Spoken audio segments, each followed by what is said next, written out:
நிறையா பேர் திரும்ப திருற.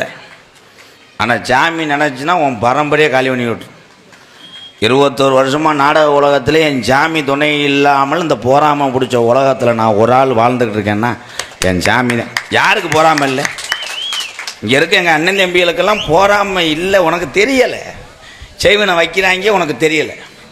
உன் பைக்கு பவுச்சு எடுத்து பார்த்தா அதில் லேசாக விபூதியை போட்டு விட்டுருவேன். தேங்கு வெடித்து நாசமாக போகணும். இந்த உலகத்தில் நீ பெரிய ஆளுன்னு நான் பெரிய ஆளுன்னு சொல்லணும்.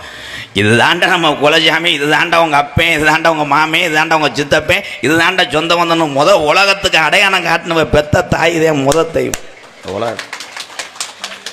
என்னையை பொறுத்தளவு நான் ரசிகர்ன்னு சொல்ல மாட்டேன். பாசத்தையும் வீரத்தையும் ஊட்டி வளர்த்து உலக நாட்டுக்கு பயங்காட்டிக்கிட்டு யார் வந்தாலும் நல்லா இருந்து இறக்க மனதோடு வாழக்கூடிய என் உயிர் தமிழ் உறவுகள் அத்தனை பேருக்கும் இந்த கள்ளிச்சேரி எம்கேஆரின் பணிவான இரவு வணக்கம். முடிஞ்சு போச்சு, தமிழ் உறவுனா முடிஞ்சு போச்சு. சில வப்பெல்லாம் பார்த்தா விவசாய பெருங்குடி மக்களே, மை செட்டு போடுறவரே, டான்ஸ் பாரத்தில் பீஸ் ஓடுறவருக்கும் தலையாரி வியோன்னு சொல்கிற எல்லாருமே தமிழன் தானே. ஒரே வாரத்தில் முடிச்சு. நீ எதுவும் சங்கட்டப்பட்டால் கூட மைச்சரை கழட்டிட்டு போ. நீ தமிழ்நாட்டுக்காரனா இல்லை இப்போ ப்ரே ரைஸ் போடுறவனா இந்திக்காரனா? தமிழ்நாடு தமிழனுக்கு தமிழனை நீங்கள் இன்று சாதி பார்த்து உங்களுக்குள்ளேயே அடித்து கிடக்கிறதுனால தான் இன்னைக்கு வந்துட்டேன் இந்திக்காரன் கேப்பையா.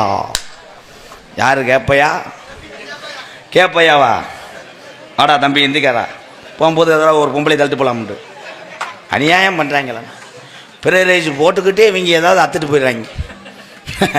உலகத்தில் என் தமிழை மாதிரி அறிவாளியும் அன்பானவனும் யாரும் கிடையாது. நம்ம இந்தியாவில் உள்ள மாநிலத்தில் என் தமிழன் போய் வண்டி ஓட்ட முடியல, பிடிச்சிக்கிட்டு 10 பேர் சேர்ந்து ஒரு தமிழனை போட்டு அடிக்கிறேன். ஆனால் என் தமிழன் தான் உனக்கும் குடும்பம் இருக்குடா, நாங்களும் நல்லா இருக்குன்னு நீ நல்லா இருக்குன்னு சொல்லக்கூடிய உணர்வு என் தமிழனை தவிர உலகத்தில் யாருக்குமே வராது.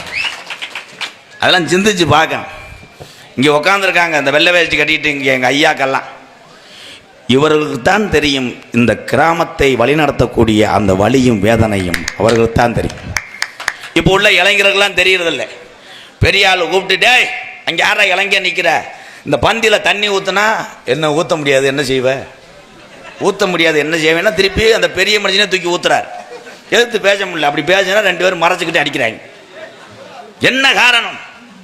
பெரியவருடைய அருமை இளையவர்களுக்கு இப்போ தெரியாது.